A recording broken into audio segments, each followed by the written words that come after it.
Hey, what's up, my family? This is Cornell Jermaine back with hashtag Consult Cornell, answering your most burning hair care questions. Today, we're going to talk about hair care and protein.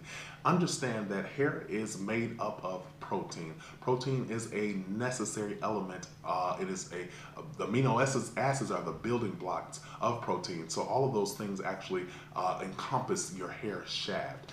Protein is necessary in order to maintain healthy hair, especially for those who are using colors, chemicals, straightening tools, all kind of things on your hair. You're going to have to use protein. It's going to maintain the strength of your hair. If you're coloring your hair often, bleaching it, you better be using protein. If you're flat ironing your hair every day and pulling on it with those irons, you better be using protein. If you're going to be relaxing your hair every 3 weeks, which I don't recommend, but if you're going to be doing that, you better be using protein. Listen, the main thing about protein, it helps, period. It comes to strengthen the hair. It comes to fill in the weak areas of that hair. So using a highly protein product to condition the hair is going to be necessary. Now, what is important is to understand how often you should be using protein on your hair. Protein is not something that I recommend using on a regular basis. It's not something that I would use every week unless you have extreme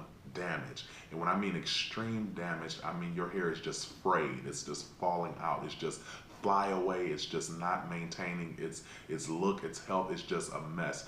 You're going to want to use protein for a few times back to back just to build that hair shaft up, to get it strengthened. But you're not going to want to maintain that regimen on a regular basis, because what's going to happen is you're going to keratinize your hair, which means you're overly proteinizing your hair. You're putting too much protein in the hair, and what's going to happen then is the protein is going to become hard. It's going to harden that hair shaft, and that hair is going to snap. That's what happens when you use protein excessively. So keep in mind there is an even balance between using protein for healthy hair and using it for extreme hair. You want to find that balance. Where are you within your hair care regimen? What do you need right now? Is it moisture? Then moisturize. If is it lubrication? Then lubricate. If is it protein? Then you do the necessary and you add that protein on a regular basis, but not too much that it will over proteinize your hair. You need to, I recommend for people who have a normal healthy head of hair, whether it's relaxed, colored, or whatever, protein is necessary. I say at least every 6 to 8 weeks. Somewhere within that 6 to 8 week period, you should be doing a protein treatment. Keep in mind though, when you do a protein treatment, it is an absolute must. I don't care what the product line says. I don't care what they tell you. If that unless they have created a formula that does these two steps, then you need to be doing this after you use a protein pack on your hair. I don't care what the product line is. It doesn't even matter. You need to moisturize. Period. If you put protein in your hair, especially those extreme proteins, those potent protein products. There are some products that have protein in them, but it's very little, and honestly, it's not even enough to really work. I'm talking about those protein products that are full strength. It's straight protein.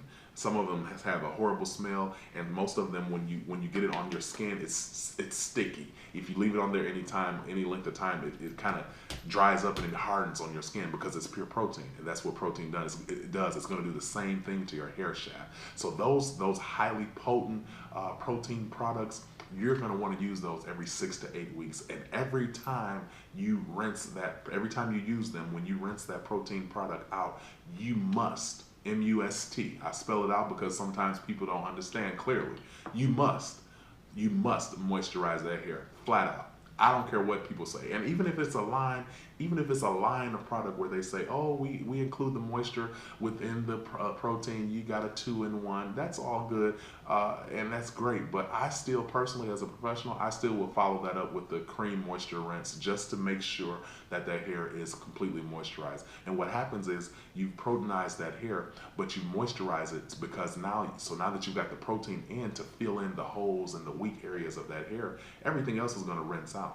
But to make sure that protein is not sitting on that hair and it's not going to harden that hair and make that style stiff and just unattractive, you moisturize, and the moisture is going to help to relax that hair some. It's going to hydrate it, so now you can go in and style it, and you can have a beautiful head of hair for your party, your vacation, or wherever you may be going. Listen, protein is necessary to hair care, but be careful how you use it, how often you use it, and you always want to moisturize thereafter. This has been Cornell Jermaine with #ConsultCornell. I thank you so much for joining me here. Until next time, take care.